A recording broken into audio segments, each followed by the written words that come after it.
Vous êtes fermé, c'est sûr?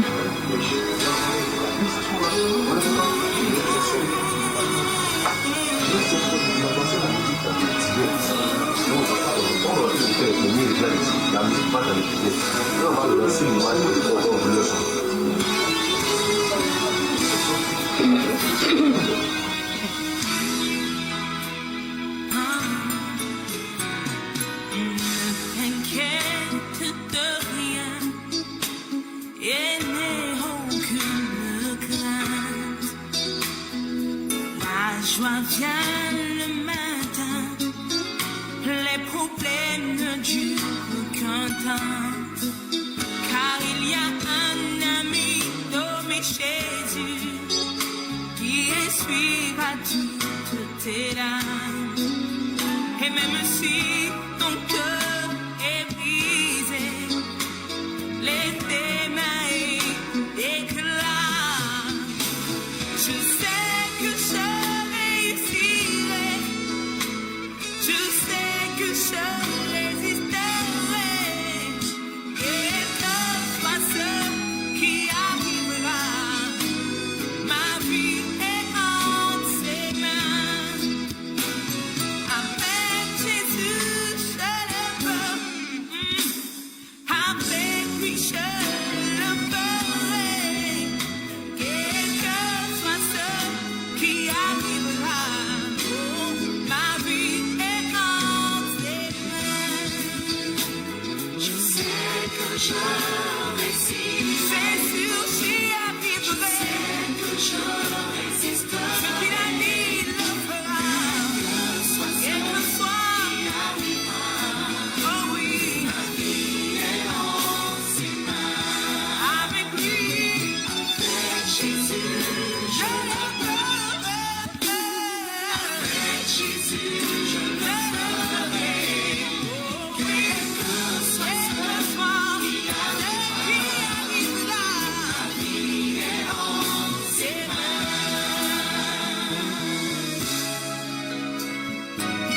Je ne connais pas le mal dont tu souffres, et je ne connais sûrement pas la situation que tu traverses, mais je sais seulement que ce que tu vis est certes la réalité, mais pas la vérité. Labos, prasa carabados, prandolobos, cheketelebos. Merci Seigneur. Alléluia, gloire. Gloire, gloire, gloire. Shalom, shalom, shalom. Nous vous saluons dans le puissant nom de notre Seigneur Jésus-Christ. Alléluia. Shalom à vous tous que nous suivez maintenant. Gloire à Jésus. Que la paix du Seigneur soit votre partage. Amen. Et nous sommes à notre soirée. Comment vaincre les batailles dans le mariage. Alléluia. Shalom chérie. Shalom chérie. Comment tu vas? Tu vas bien par la Et la forme pour ce soir. Ça va par la grâce de Dieu. Et que veux-tu dire à quelqu'un qui nous suit maintenant? Je dirais shalom à tout le monde. Shalom au peuple de Dieu, que Dieu vous bénisse. Alléluia. Alléluia. Amen. Nous voulons prier pour commencer ce moment. Nous allons prier pour commencer ce moment. Père, nous voulons te rendre grâce. Nous voulons bénir ton Saint-Nom. Toi le seul et véritable Dieu digne de gloire et d'adoration. Toi le Dieu puissant dans les combats. Nous sommes encore là ce soir, Seigneur, pour partager ce moment. Et nous avons besoin de toi. Que par ton esprit, Seigneur, tu conduis ce moment, afin que le foyer de quelqu'un soit béni, afin que le foyer de quelqu'un soit restauré, afin que la vie de quelqu'un soit transformée. Seigneur, quelles que soient les batailles dans le mariage de quelqu'un, que ce soir, il y ait une victoire. Une victoire dans le nom de Jésus. Amen. Que toute atmosphère qui voudrait, Seigneur, se lever contre ce programme, contre la vie de quelqu'un, soit renversée au nom de Jésus. Et nous déclarons, Seigneur, ton règne maintenant, et que ta gloire seule soit manifestée. Amen. Dans le nom puissant de Jésus. Amen. Amen. Amen. Amen. Et Amen. Et Amen. Waouh, waouh, waouh. Shalom, shalom, encore une fois de plus. Shalom à tous. Je vois que vous êtes nombreux à être connectés. Soyez bénis. Et nous voulons saluer tous ceux qui nous prennent en direct maintenant. Amen. Nous saluons notre frère Hervé Dizier, que Dieu te bénisse. Amen. Joanne Brady, que Dieu te bénisse. Amen. Ernestine Ba, que Dieu te bénisse. Amen. Oui, nous saluons aussi Marie Semayo, que Dieu te bénisse. Amen. Lemano Fofana, que Dieu te bénisse. Amen. Saré Fousseni, que Dieu te bénisse. Amen. Pendant que vous êtes connectés, partagez au maximum pour que plusieurs puissent bénéficier de ce direct. Alléluia. Shalom, shalom, une fois de plus. Shalom. Et nous voulons bénir Dieu pour la vie de nos parents spirituels, papa et maman. Amen. Là où vous vous trouvez, que Dieu vous bénisse abondamment. Papa. Sachez que nous vous aimons très fort. Alléluia. Merci pour votre coaching. Merci pour votre soutien. Amen. Alléluia. Amen. Celui, tu veux saluer quelqu'un ce soir? Je voulais dire merci à Dieu pour tous ses bienfaits. Que son nom soit glorifié ce soir. Et je voulais dire saluer aussi les enfants de papa et maman aujourd'hui. Que Dieu les bénisse. Que Dieu se souvienne du sacrifice de leurs parents. Et que la main de Dieu soit sur leur vie. Et Alléluia. papa Gay et son épouse, que Dieu les bénisse. Salut les grands peuples de Dieu. Alléluia. Peuple nombreux du Seigneur. Amen. Amen. Amen. Amen. Shalom encore à vous, que Dieu vous bénisse abondamment. Et nous sommes encore à notre rendez-vous hebdomadaire. Comment vaincre les batailles dans le mariage. Alléluia. Amen. Avant d'aller plus loin, nous voulons prier pour tous les foyers qui nous regardent maintenant, qui nous suivent maintenant, Alléluia. pour toutes les maisons qui nous suivent maintenant. Amen. Et pendant que vous êtes connectés, partagez dans tous vos groupes, Alléluia. afin que plusieurs puissent bénéficier de ce moment. Amen. Afin que plusieurs puissent bénéficier de ce moment. Amen. Afin que le foyer de quelqu'un soit transformé. Alléluia. Oui, chérie, tu vas prier pour un couple, un foyer que nous suit maintenant. Déclare une parole maintenant, même au nom de Jésus. Seigneur, toi qui as dit que ce n'est pas bon que l'homme soit seul. Tu as créé l'homme et la femme. Ce soir, nous voulons prier pour les couples qui nous suivent en ce moment. Que ta bonne main repose sur ce foyer. Le foyer de tes enfants. Bénis ce foyer, bénis les maisons. Que ta protection soit sur leur vie. Tous ceux qui nous suivent en ce moment et même qui vont suivre après, ceux qui vont regarder après, que la faveur de Dieu repose sur leur foyer. Au nom de Jésus. Amen. Amen, amen et amen. Amen. Oui, chérie, la dernière fois, nous avions commencé un sous-thème Oui. et le Seigneur a dévié notre sous-thème. Et cela a fait que nous n'avons pas pu vraiment traiter ce sous-thème-là. C'était vaincre les batailles des alliances de famille. Et le Seigneur nous a amenés là où lui, il voulait, parce qu'il y avait un besoin à régler quelque part. C'est vrai. Mais ce soir, nous voulons revenir sur ce sous-thème-là, vaincre les batailles des idoles de famille. Vaincre les batailles des idoles de famille, parce que la dernière fois, tu nous as parlé de comment dans vos familles, dans les familles africaines, et certains enfants, quand ils naissent, on les dédie à des idoles. Et nous avons voulu voir comment ces alliances-là, ces dédicaces-là, ces consécrations à ces idoles-là peuvent affecter la vie, peuvent affecter le foyer, peuvent affecter le mariage, même la vie des enfants de génération en génération. Voilà pourquoi ce soir, je voudrais que nous venions sur comment vaincre les batailles des idoles familiales. Cela est important. Et ce soir, bien aimés dans le Seigneur, sachez que nous allons débattre de cela et soyez connectés et partagez au maximum, partagez. Ne bénéficiez pas de ce moment seul, partagez au maximum, au maximum. Nous saluons Digo Seri Ange David, que Dieu te bénisse abondamment et que Dieu bénisse ton foyer. Amen. Nous saluons Sylviane depuis Israël, que Dieu te bénisse, Alléluia. que Dieu bénisse ton foyer. Amen. Et que tous les foyers qui nous suivent en direct, que la faveur de l'Éternel soit sur chacun d'entre vous, au nom de Jésus. Amen. Oui, chérie, nous sommes encore là ce soir. Oui. Oui, nous allons revenir légèrement sur ce que tu as eu à dire déjà, il y a 2 semaines, concernant les enfants qui naissent dans la famille et des idoles qui sont rattachées à ces enfants-là. Oui, on va faire quelques rappels avant de continuer. Oui, chérie, nous t'écoutons. Je voulais simplement dire, nos parents qui ne connaissent pas le Seigneur, comme toi et moi aujourd'hui, Dieu nous a fait grâce de le connaître. à leur temps, quand Dieu leur fait grâce d'avoir des enfants, pendant que la femme enceinte et après l'accouchement, ils vont aller consulter pour savoir quel est le fétiche que l'enfant appartient. Quel est le père, c'est-à-dire le fétiche devient comme un père pour cet enfant. Et c'est là qu'on avait parlé de long et en âge. Oui. Et on avait dit chez nous, chaque enfant, pas forcément que vous avez des mêmes pères et des mêmes mères, que vous pouvez avoir des mêmes fétiches, c'est-à-dire comme un père qui veille sur vous, en un mot, qui veille sur les enfants, qui les protège.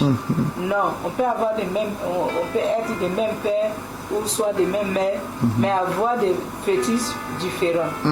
Qui, par exemple, moi, les fétiches, quand j'étais née, selon les parents, les fétiches que ils disaient que j'appartenais, c'est pas le même fétiche que les autres appartenaient.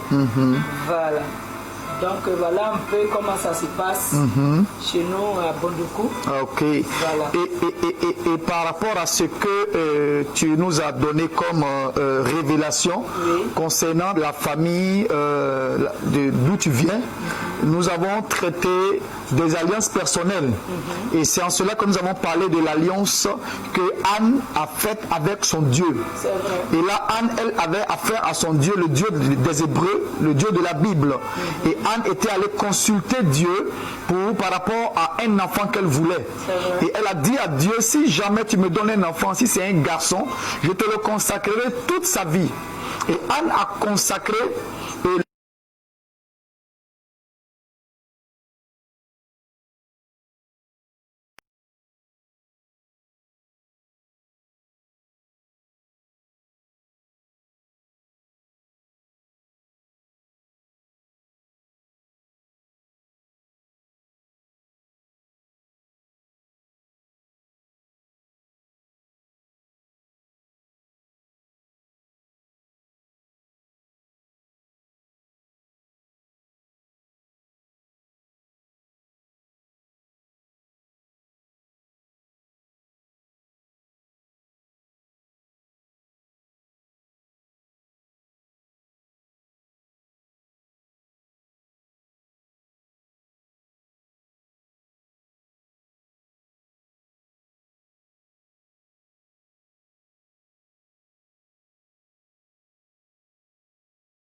si le son est bon, dites que le son est bon. Voilà.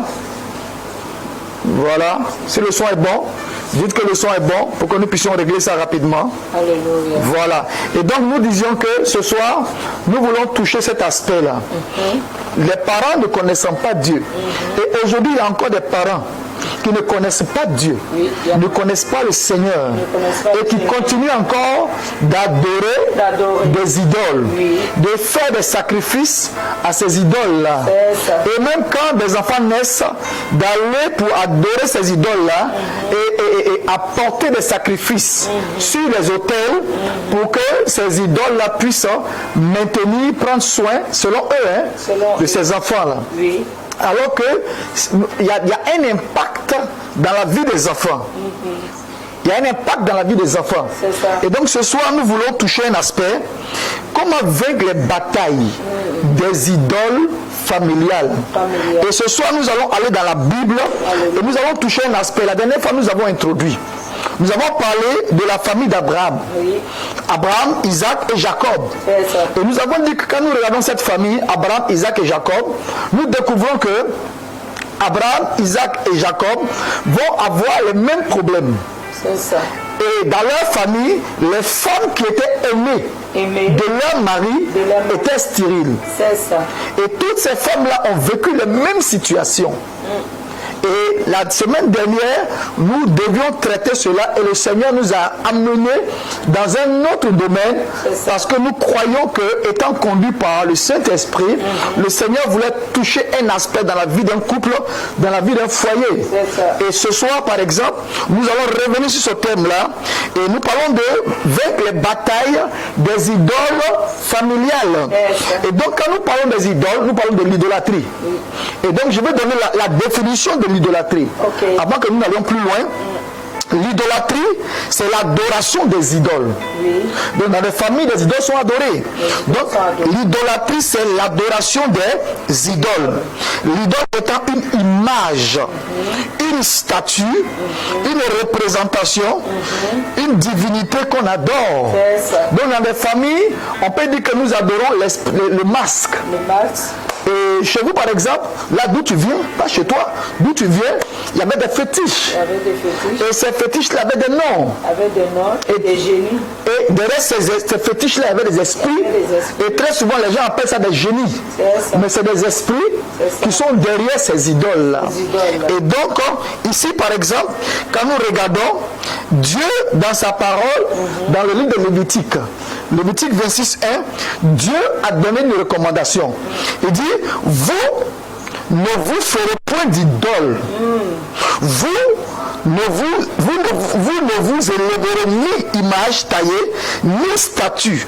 Et vous ne placerez dans votre pays aucune pierre ornée de figures pour vous prosterner devant elle, car je suis votre Dieu. Et là, c'est Dieu qui parlait au peuple d'Israël. Lorsque le peuple d'Israël, Dieu a choisi ce peuple-là, parce que Dieu voulait se révéler à travers un peuple. Dieu voulait se révéler à travers le peuple d'Israël, et Dieu voulait avoir un peuple à lui seul. Un peuple à partir duquel se révéler à travers les nations. Pour dire qu'il est le Dieu d'Israël, le Dieu vivant. Parce que des peuples s'étaient choisis des dieux. Et au jour d'aujourd'hui, nous sommes encore au 21e siècle, il y a encore des peuples qui ne connaissent pas le vrai Dieu et qui adorent encore des dieux étrangers, des dieux faits de mains d'hommes. Mais cela entraîne des impacts dans les vies, des impacts négatifs dans les vies, dans les foyers, dans les mariages. Et donc nous voulons parler ici du cas de la famille d'Abraham. Et la dernière fois nous avons parlé de Abraham concernant le livre de Genèse chapitre 12, du verset 1 au verset 3, où Dieu disait à Abraham, va-t'en de ton pays, va-t'en de ta patrie, va-t'en de la maison de ton père, dans un pays que je te montrerai. Et Dieu parlait à Abraham ainsi, et Dieu voulait qu'Abraham quitte la maison de son père, Abraham quitte sa patrie, Abraham quitte sa famille et qu'Abraham parte dans un pays que lui, Dieu allait montrer à Abraham. Pourquoi? Parce que Dieu avait un plan pour la vie d'Abraham. Parce que Dieu a un plan pour chaque famille. Dieu a un plan pour chaque famille. Mais il se trouve que le diable, sachant que Dieu a un plan pour chaque famille, va tout faire pour mettre un embargo sur les familles. Va amener les familles à l'adorer. Va amener les familles à le servir. En poussant les familles à l'idolâtrie. Alors que mettre une idole et adorer l'idole prend la place de Dieu. Et donc dans toutes les familles, nous allons remarquer qu'il y a une idole qui prend la place de Dieu. Et si une idole prend la place de Dieu, le diable se met derrière l'idole et c'est le diable qui va être adoré. Et ces idoles-là vont représenter Dieu dans les familles. Et donc, du coup, le diable va avoir le contrôle de ces familles-là et va manipuler les familles, va manipuler les enfants de la famille. Et donc, le plan de Dieu pour ces familles-là va être mélangé.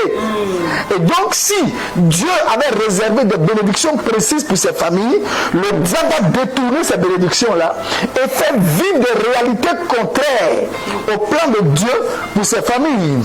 Et donc Dieu va dire à Abraham, dans le livre de la Genèse au chapitre 12, à partir du verset 1, va-t'en de ton pays, va-t'en de ta patrie, va-t'en de la maison de ton père, vers un pays que je te montrerai. Et la Bible nous dit qu'Abraham est parti. Et dans l'histoire que nous allons raconter, nous allons comprendre à la fin pourquoi Abraham est parti. Tu comprends, chérie? Et c'est un peu ce qui se passe avec Dieu.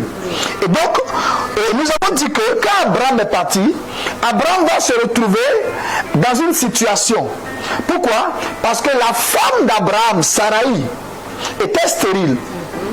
Et Abraham, jusqu'à 100 ans, c'est à 100 ans qu'Abraham va avoir son premier fils. Son premier fils. Alors que lorsque Abraham partait de la maison de son père, Abraham avait 75 ans. Et Sarai avait 65 ans. Et c'est à 90 ans que Sarai va mettre au monde. Et donc, dans la famille d'Abraham, il y avait un problème. Et quand nous avons regardé, nous avons dit aussi que après Sarai, parce que nous avons vu ça dans la Genèse chapitre 11, on va voir ça dans le livre de Genèse. On va mieux comprendre ça. Je veux qu'on revienne dessus et qu'au niveau de la régie, on nous mette ce verset. Genèse chapitre 11. Genèse chapitre 11, du verset 30 au verset 31. Parce que je voudrais que ce que nous disons soit étayé par la parole de Dieu. Genèse chapitre 11, verset 30 à 31. Pendant que la régie met ça sur l'écran, je vais lire ça ici dans ma Bible. Sarai était stérile, elle n'avait point d'enfant. Tu vois, chérie, la Bible nous dit dans Genèse 11 verset 30, Sarai était stérile, elle n'avait point d'enfant. Tu vois cela? Elle n'avait point d'enfant. Et verset 31, Terach prit Abraham son fils et Lot. Terach était le père d'Abraham.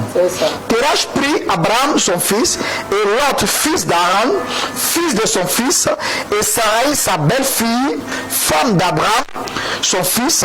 Ils sortirent ensemble d'Ur en Chaldée pour aller au pays de Canaan. Ils vinrent jusqu'à Charan et ils y habitèrent. Tu vois, chérie.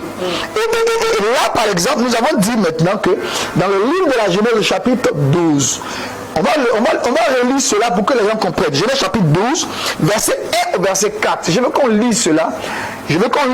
Genèse chapitre 12, verset 1 à 4. La Bible dit quoi? L'Éternel dit à Abraham, va-t'en de ton pays, de ta patrie et de la maison de ton père. De la maison de ton père. Et la Bible souligne ça bien. Va-t'en de la maison de ton père dans le pays que je te montrerai. Et puis Dieu rattache une promesse à la vie d'Abraham. Comme tout à l'heure je disais, Dieu a un plan pour chaque famille. Dieu a un plan pour chaque famille. Il n'y a pas de famille qui n'ait pas de plan conçu par Dieu. Et Dieu n'a pas de plan de malheur, de plan de souffrance, de plan d'humiliation, de plan de frustration. Je dis, quand tu entends cela, Dieu a un plan pour chaque famille. Qu'est-ce que ça peut te donner comme pensée? Comment tu vois Dieu? Je vois Dieu comme un père. Un père qui a mis ses enfants au monde et qui a fait des projets pour chaque enfant. Chaque enfant a une bénédiction, un héritage de la part de son père. Et en voyant un père comme Dieu, je crois qu'il n'y a rien de tel. Waouh! Nous devons l'aimer davantage. Nous devons l'aimer davantage. Oui, le chercher davantage. Le chercher davantage. Voilà. Et le servir davantage. Regarde le plan de Dieu pour Abraham et sa famille. C'est ça. Regarde, le verset 2 de Genèse chapitre 12 nous dit quoi? Je ferai de toi une grande nation et je te bénirai. je rendrai ton nom grand et tu seras une source de bénédiction. C'est ça. Regarde le plan de Dieu pour Abraham et sa famille. C'est ça. Et regarde le verset 3. Dieu dit, je bénirai ceux qui te béniront et je maudirai ceux qui te maudiront. Et toutes les familles de la terre seront bénies en toi. Abraham partit comme l'Éternel le lui avait dit. Et il est parti avec lui. Chérie, tu vois, il y a quelque chose ici qui m'amène à penser que je veux dire à une famille qui nous regarde, qui passe par des batailles. Je veux dire à une famille qui nous suit, Dieu a un plan pour ta famille. Alléluia. Je veux dire à quelqu'un qui nous regarde, peu importe les batailles par lesquelles ta famille passe, C'est ça. peu importe les batailles par lesquelles ton couple passe, peu importe les batailles par lesquelles ta maison passe, je veux dire à un foyer qui nous regarde, je veux dire à un couple qui nous regarde, je veux dire à un papa qui nous regarde, je veux dire à une maman qui nous regarde, Alléluia. peu importe les batailles que vous connaissez dans votre foyer, Alléluia. Dieu a un plan. Dieu a un Un plan merveilleux pour toutes les familles de la terre. Retiens cela. Dieu a un plan merveilleux pour toutes les familles de la terre. Comme il a dit dans Jérémie 29, 11, je connais les projets que j'ai formés sur vous. C'est ça. Projets de paix et non de malheur, afin de vous donner un avenir heureux de l'espérance. Je veux dire à toute famille qui nous suit maintenant, sachez que l'Éternel a un plan merveilleux pour vous. Amen. Et ce plan-là a été mélangé par le diable. Amen. Ce plan a été mélangé.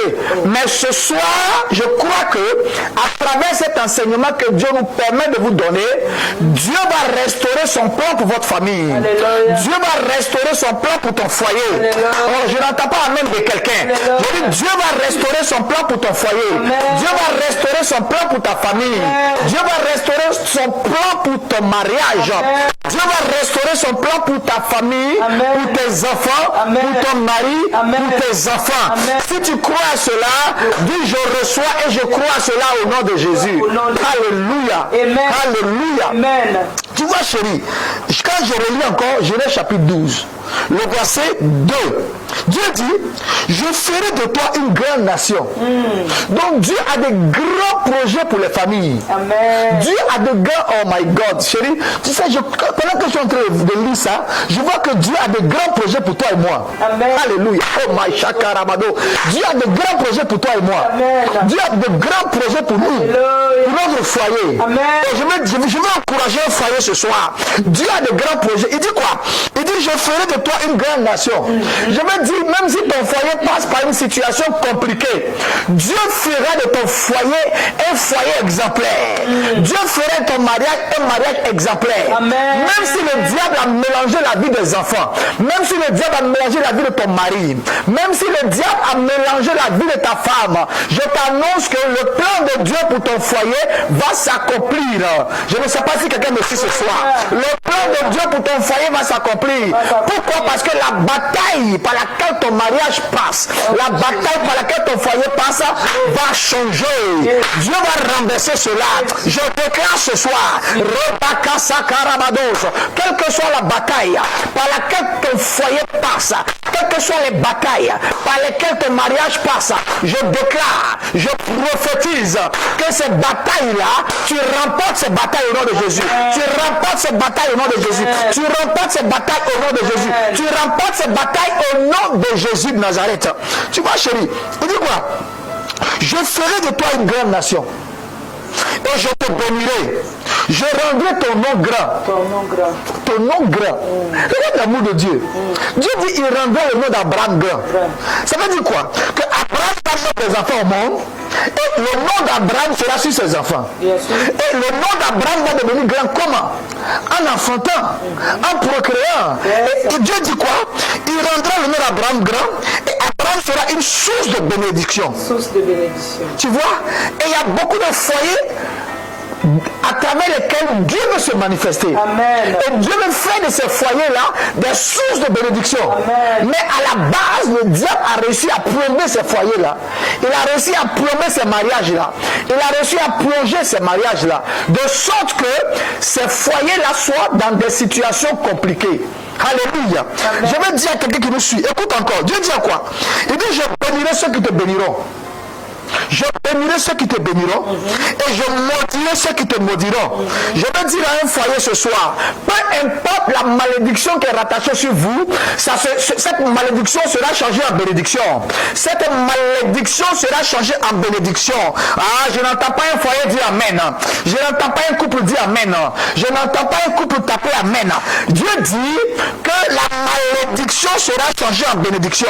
Et Dieu dit toutes les familles, les familles de la terre seront bénies en toi. Amen. Et je crois qu'après ce programme, il y a une famille qui sera bénie à travers toi et moi, chérie. Amen.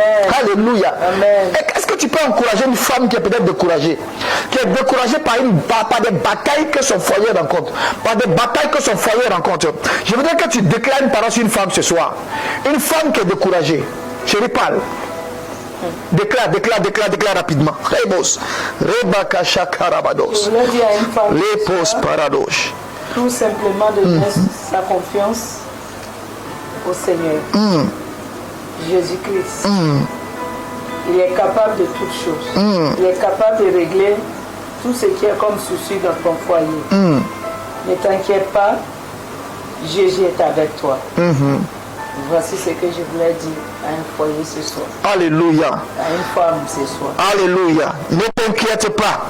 Parce que ta famille sera bénie. Amen. Peu importe le combat que ta famille rencontre, ce combat va prendre fin au nom de Jésus. Amen. Peu importe la bataille que ta maison rencontre, cette bataille va prendre fin au nom de Jésus. Alléluia. Et regarde chérie, le verset 4 de Genèse chapitre 12 nous dit quoi? Que Abraham était âgé de 75 ans lorsqu'il est sorti de Charan. Peu importe l'âge que tu as dans ton foyer, peu importe l'âge que tu as dans ton mariage, je t'annonce que la promesse de Dieu va s'accomplir.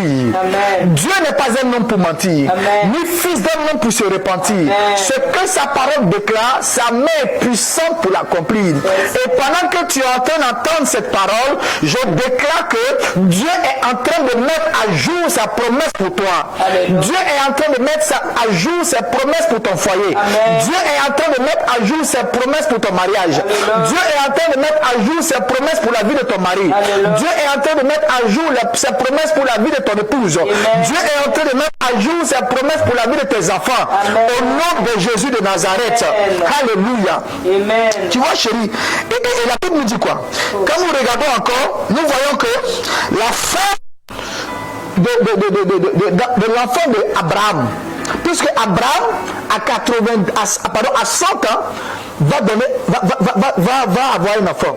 Sarai va finalement vaincre la stérilité. C'est ça. Et Sarai va mettre au monde un enfant. Un enfant. Et comment cet enfant s'appelait? Isaac. Isaac. Isaac veut dire rire. Rire. Alléluia. Et je vais dire à quelqu'un ce soir, tu vas rire. Rire. Tu vas rire. La joie va Tu vas rire. travailler ce soir. Tu vas rire. La joie. Tu vas rire. Joie. Tu vas rire. La joie. Tu vas rire. Rire. Tu vas rire. Hey. Alléluia. Hey. Mais qu'est-ce qui s'est passé? Lorsque Alléluia.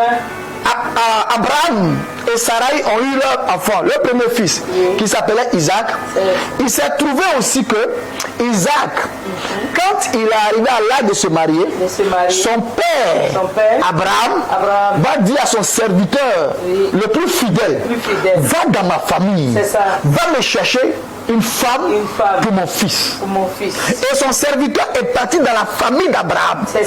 Alors que Dieu avait dit à Abraham, quitte ton pays, quitte la maison de ton père, quitte ta patrie. Pourquoi Dieu disait à Abraham, quitte ta famille, quitte ta patrie? Chérie, j'ai fait une recherche et j'ai découvert que Abraham n'était pas différent de nous. Abraham n'était pas différent de toi et moi. Tu nous as dit que dans ta famille, il y a des idoles, il y a des fétiches. Cite-moi quelques noms des fétiches de la famille et leur manifestation, parce que c'est très important ce que nous avons partagé. Oui, chérie. Je parle de Kisaradara. Kisaradara, oui. Oui. Kisaradara veut dire, bon, c'est le nom d'un fétiche. Voilà, c'est-à-dire, qui, c'est totem. Dara, c'est le feu. Et on ne met pas l'eau de ces fétiches-là, feu. Donc son totem, c'est le feu. Et ce soir, je pense qu'il y a une femme qui va envoyer le feu. Le feu sur l'idole de la maison de son père ou de sa mère ou de sa belle famille. Comme c'est le totem de ces fétiches, donc ce qui peut vaincre ces fétiches, il n'y a que le feu de Dieu, le feu dévorant. Il n'y a que le feu de Dieu qui peut détruire, qui peut annuler ce qui a été fait à travers de ces idoles contre ton foyer, dans ton foyer, contre ton mari, contre toi-même et tes enfants. Tu vas envoyer le feu de Dieu ce soir contre ces idoles et ces idoles seront consumées au nom de Jésus. Chérie, tu vois, tu es en train de dire quelque chose. Il y a 2 semaines, tu as parlé de ça. Mais aujourd'hui, là, pendant que tu es en train de dire, tu ressens un aspect qui est comme une révélation. Bien sûr. Parce que si il a dit que ce fétiche, son totem, on ne doit pas le mettre au feu. On ne doit pas le mettre au feu. Donc ça veut dire que c'est le feu qui peut le détruire. C'est le feu qui peut le détruire. Je voudrais que tu amènes le feu sur une idole qui est en train de fatiguer un mariage ce soir-là, qui est en train de fatiguer une femme, qui est en train de fatiguer un foyer. Chérie, déclare une parole ce soir. Donc on continue. Alléluia. Quelles que soient les idoles, quel que soit le nom de l'idole, comme par exemple qui sera Dara, totem, déclare chérie, déclare. Dara c'est le feu, et comme son totem c'est le feu, comme c'est le feu, le feu tarit l'eau, la rivière dans laquelle on t'a mis, dans cette rivière, ton mari, ton mariage, ton foyer, tes bénédictions, tes enfants, ton élévation, ta gloire, se trouve dans ce feu. Donc qu'est-ce que tu dois faire? La Bible nous dit, la vie et la mort sont au pouvoir de nos langues. Alléluia. Ce que tu vas déclarer, Dieu va s'appuyer dessus, détruire les œuvres du diable, ou détruire les œuvres de ses idoles. Je ne sais pas quel genre d'idole ton mari ou dans la maison de ton père ou ta mère adore. My God. Mais il suffit d'envoyer le feu de Dieu contre ces idoles. Le feu, Alléluia. le feu. Il y a feu et puis il y a feu. Alléluia. Il y a feu, ce n'est pas le feu que tu utilises à la maison pour faire la cuisine. Mais je parle du feu de Dieu. Le feu dévorant. Le feu qui dévore. Le feu qui détruit les œuvres du diable. C'est ce feu-là. C'est soit tu vas envoyer ce feu-là contre ces idoles, contre cet esprit des eaux, contre l'eau même qui t'empêche d'avancer. Parce que quand tu te trouves dans l'eau, tu ne peux pas marcher. Quand tu te trouves dans l'eau, quand tu vas courir, l'eau là t'empêche de courir. L'eau bloque tes pieds. Tu ne fais que soulever pied par pied. Tu ne peux pas courir. Mais ce soir, l'eau là, le feu de Dieu va atterrir cette eau. Et tu vas courir. Et tu vas aller très vite. Tu vas avancer vite. Avancer très. L'eau ne pourra plus t'empêcher de courir. Alléluia. Il n'aura plus d'obstacles. Il n'aura plus de blocage. Oh my God. Non seulement le fétiche sera construit. Ceux qui ont été faits dessus seront construits. Ceux qui ont été faits en ton nom sera détruit. La puissance de Dieu. Alléluia. Comme au temps de Moïse. Oh Jésus. Au temps de Moïse. Alléluia. Le feu est descendu. Le feu est descendu. Le feu est descendu. Ce soir, le feu de Dieu va descendre dans ta maison. Le feu de Dieu va descendre dans ton foyer. Le feu de Dieu va descendre dans les adorations venant de la maison de ton père. Parce que là, on parlait du père d'Abraham. Là, la Bible disait, Abraham, quitte la maison de ton père. Il y avait quoi dans la maison du père d'Abraham? Il y avait quelle idole? Il y avait quel problème dans la maison du père d'Abraham? Et puis Dieu a demandé à Abraham de quitter la maison de son père. Dieu n'a pas parlé de la maison du mère. De la mère. De la mère d'Abraham. Mais Dieu a parlé plutôt du père d'Abraham. Il dit quitte la maison de ton père. Dieu savait ce qu'il se trouvait dans la maison du père d'Abraham. Pourquoi? Parce que le père d'Abraham, il était idolâtré, il adorait des idoles. Est-ce que par exemple, toi, ton père, mon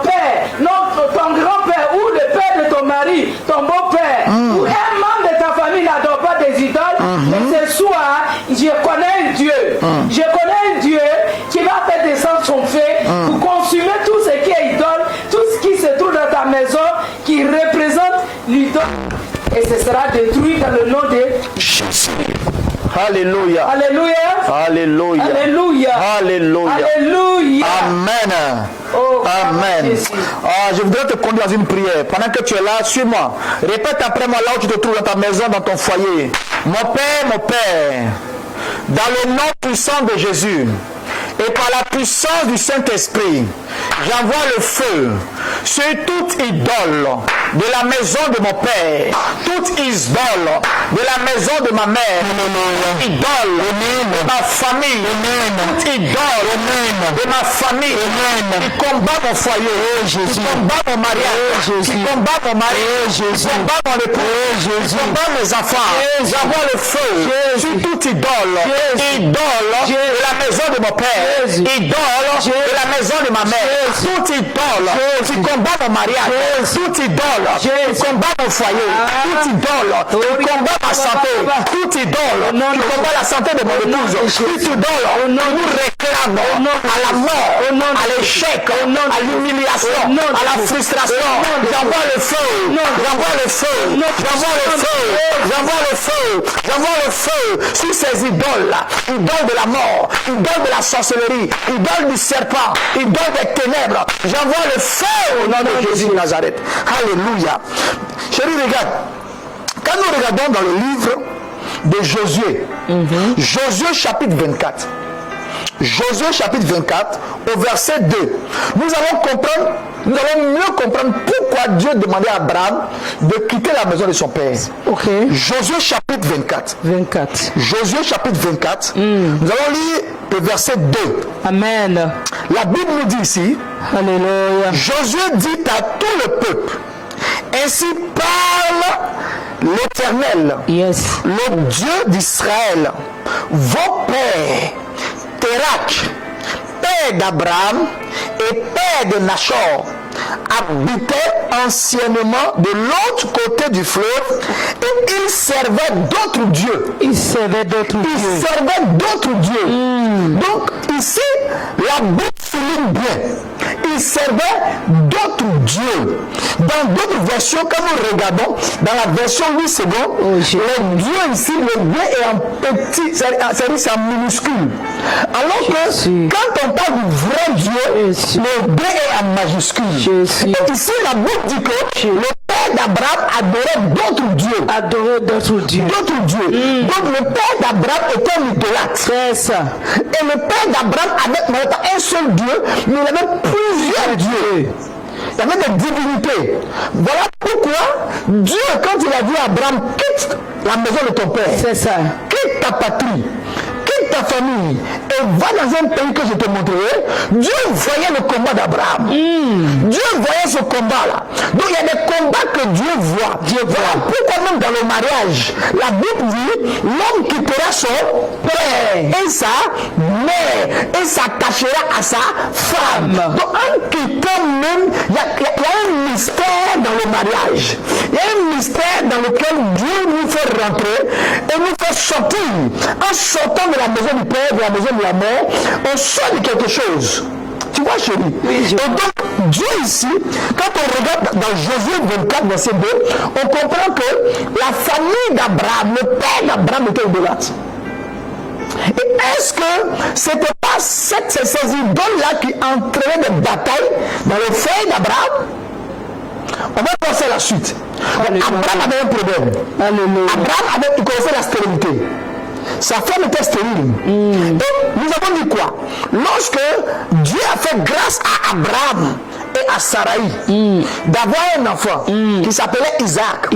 Lorsque Isaac va atteindre l'âge de se marier, Abraham va dire, qu'est-ce qu'il va dire à son serviteur? Il va dire à son serviteur le plus fidèle d'aller dans sa famille.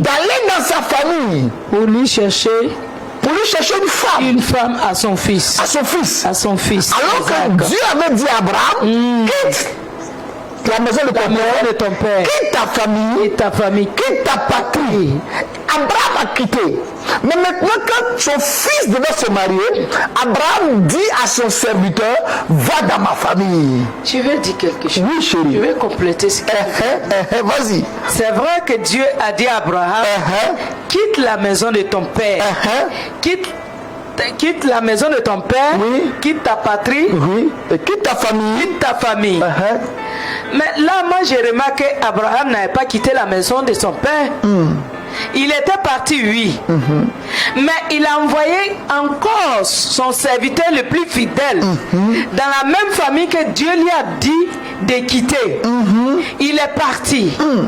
Il est parti avec sa femme. Il est parti avec son neveu. Et il envoie son serviteur le plus fidèle pour venir chercher une femme dans cette famille. Certainement, Abraham savait pourquoi Dieu lui a dit de partir, de quitter, en sachant que son père adorait des idoles. Et tu envoies ton serviteur pour aller prendre une femme encore dans la même famille où il y a problème où Dieu t'a demandé de quitter. Si on s'en va chercher une femme dans une famille où il y a un problème, où il y a des idoles, ça veut dire que c'est les idoles de la famille. Et tout le monde adore ces idoles. Et on envoie un serviteur pour aller chercher femme pour le fils qui a été promis. Le fils qui était, comme je dirais, plus précieux que l'or. Isaac. Il était plus précieux que l'or. Dans la vie de Sarah et son mari. Et c'est celui-là, on retourne encore dans les origines pour aller prendre une femme pour venir déposer dans sa vie. C'est normal. Que le combat continue. Le combat continue. C'est normal que les idoles ont le pouvoir, le droit de dominer sur le fils bien-aimé d'Abraham et de sa femme Sarai. C'est normal. Oui. Donc, chérie, ce que tu te dis, c'est très important. Tu sais, Abraham, Dieu lui a fait la grâce, il a pu remporter la victoire sur cette bataille. Oui. La bataille de la stérilité. Abraham a remporté la victoire et il a eu Isaac. Il a eu Isaac. Et maintenant, Abraham va oublier ce combat. Et il va demander à son serviteur le plus fidèle, retourne dans ma famille. Retourne dans mes origines. Chercher une femme à mon fils. Une femme à mon fils. Donc, des fois, nous oublions le combat que nos parents ont connu. Nous oublions d'où nous venons. Et quel est le combat qui était là-bas? Et pourquoi Dieu nous a fait sortir de là-bas? Pourquoi Dieu a dit, regarde chérie, non seulement Dieu a dit à Abraham, quitte la maison de ton père. Et quand tu vois dans les mariages, Dieu dit à l'homme, quitte la maison de qui? En premier lieu, Quitte l'homme qui quittera son père et sa mère. Dieu n'a pas dit l'homme quittera sa mère et son père. Il a mis le père au-dessus de la mère. Ça veut dire que quand la bénédiction vient du père, quand la bénédiction qui vient de la maison du père, ça domine. La bénédiction du père est très importante dans la vie d'une personne. Et aussi, quand c'est la malédiction aussi, c'est, je peux dire, très important aussi, ça pèse aussi de la même manière que la bénédiction déborde. Quitte la maison de ton père. Et dans le mariage, on dit l'homme quittera son père et sa mère s'attachera à sa femme et les deux deviendront une seule chair. Et Abraham quitte avec sa femme.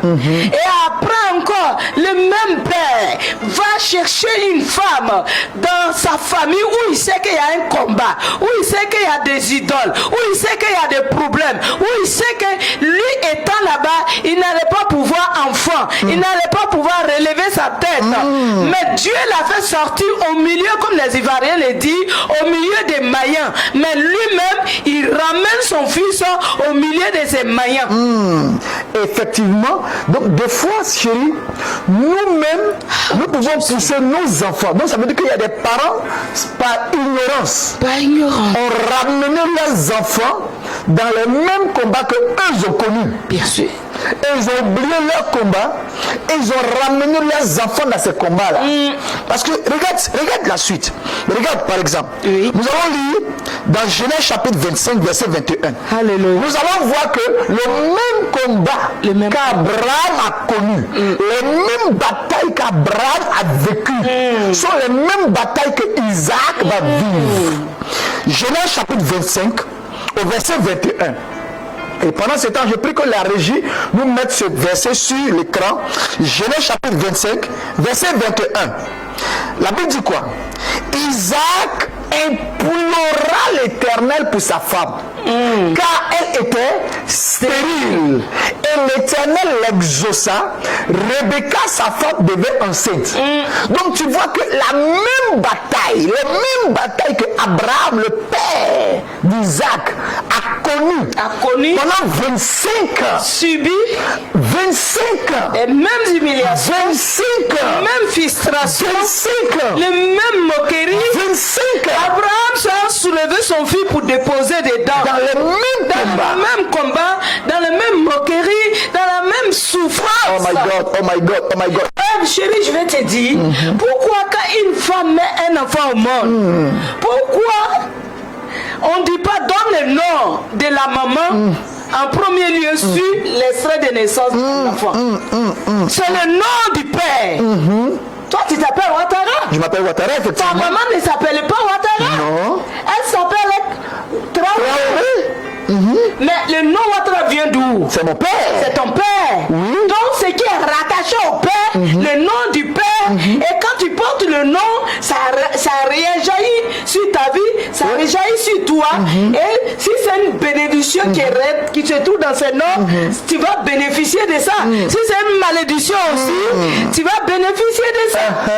Et quand une femme accouche, sauf si elle est célibataire, que le père n'est pas reconnu d'enfant, c'est là que la femme cherche le nom de sa famille pour donner à son enfant. Et là même, la femme, elle donnera encore le nom de elle, son père, à l'enfant. Donc si on veut voir, depuis des générations en génération, c'est les malédictions dans la famille du père et des pères qui continuent, qui dominent.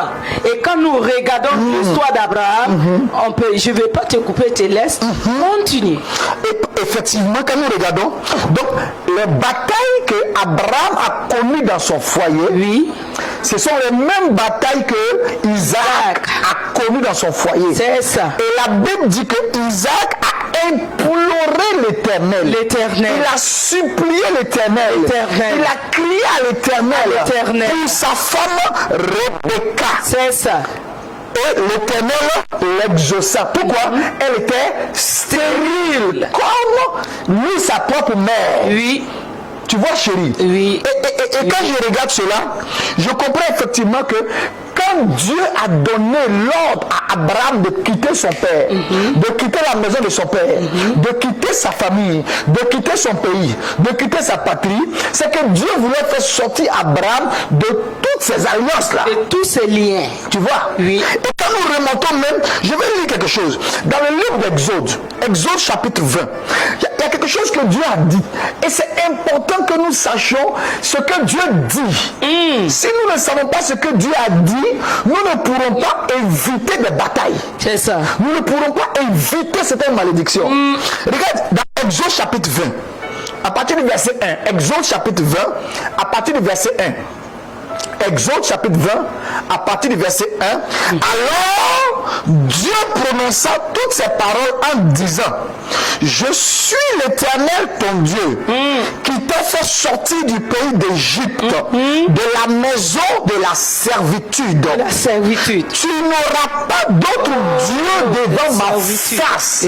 Tu n'auras pas d'autre Dieu devant ma face. Verset 3. C'est ça, hein? Tu n'auras pas d'autre Dieu devant ma face. Verset 4. Verset 4, on peut lire verset 4. Le verset 4 dit: tu ne te feras point d'image taillée, ni de représentation quelconque des choses qui sont en haut dans les cieux, qui sont en bas sur la terre et qui sont dans les eaux, plus bas que la terre.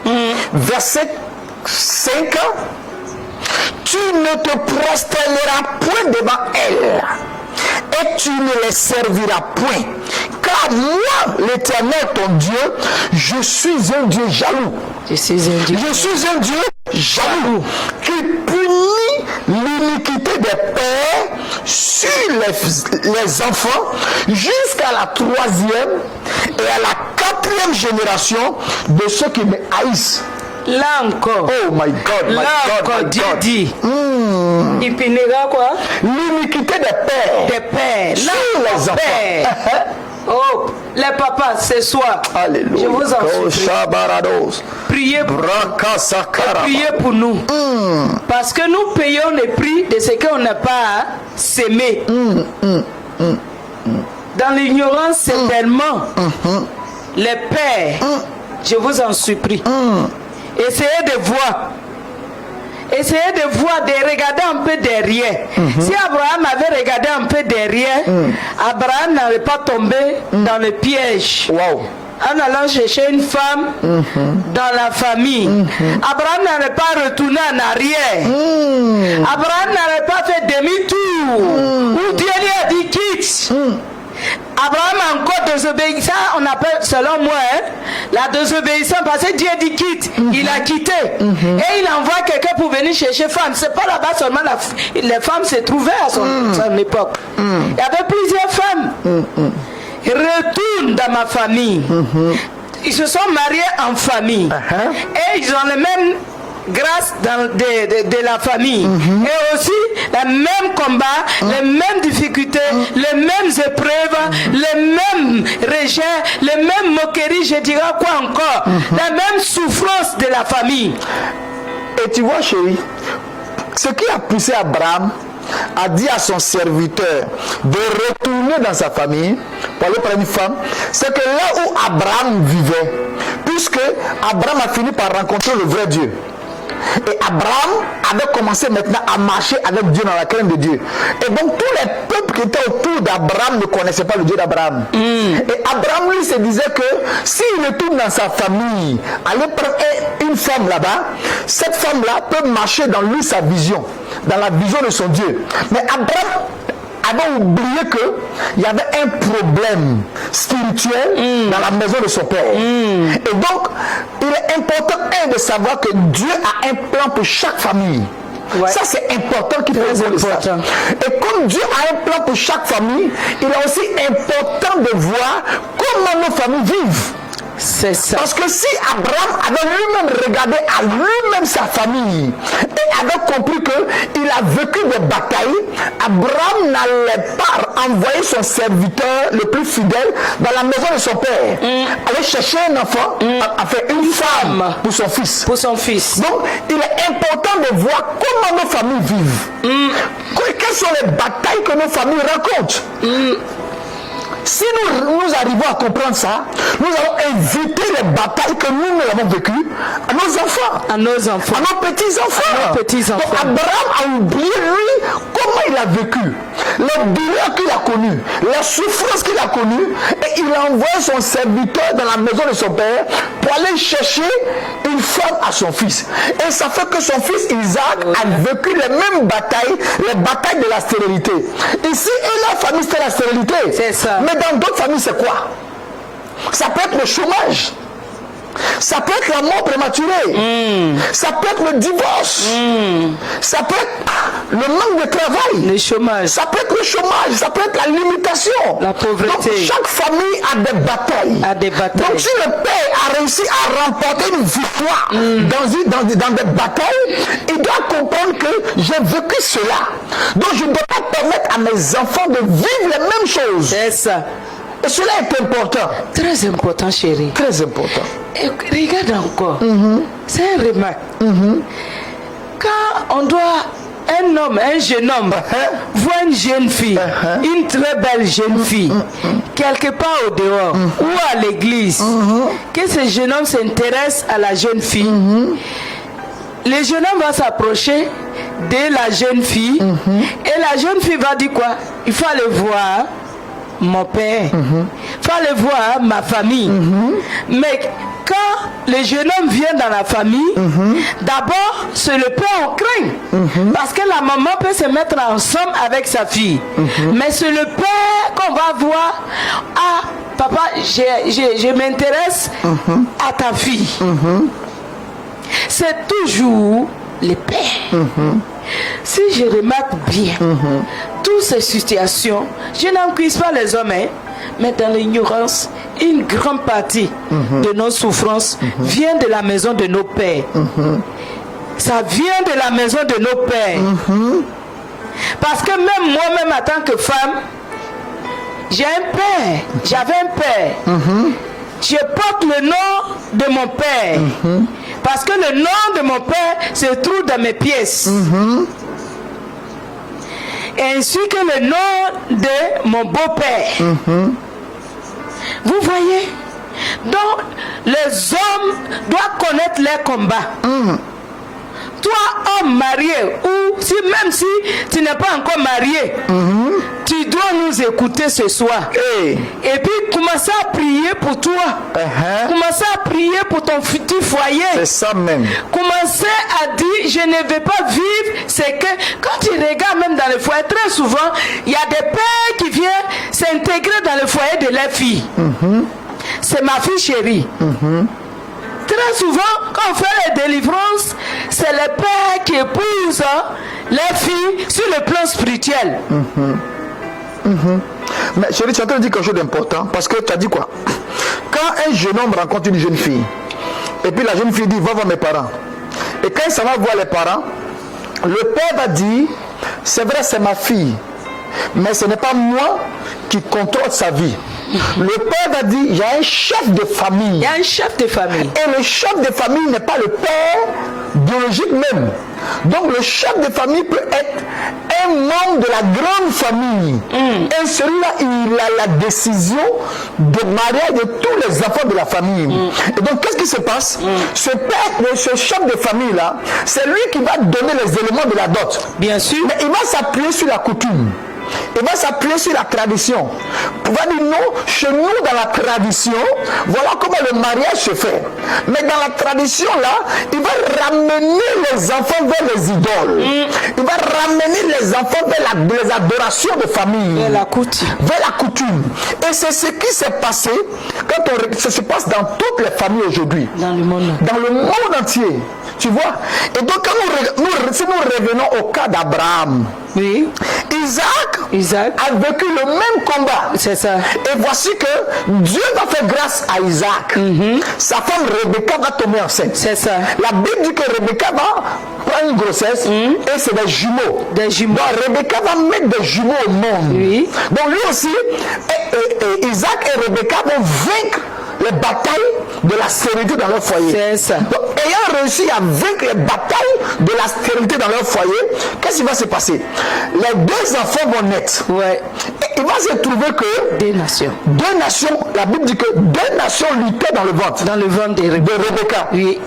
Et bon, c'est des jumeaux. Oui. Il y a un qui va s'appeler Ésaü, Oui. l'autre va s'appeler Jacob. Jacob. Et les deux enfants vont grandir. Et la Bible dit qu'à un moment donné, C'est ça.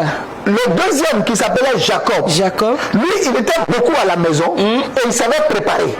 Il savait faire la cuisine. Et le frère aîné, il était à côté de sa maman. Lui, c'était Ésaü. Ouais. Et Ésaü était rattaché à son père. À son père. Son père l'aimait C'est ça. parce qu'il était un chasseur. Donc il partait chasser du gibier C'est et ça. il amenait de la bonne viande à son père. La nourriture. À son père. À son père.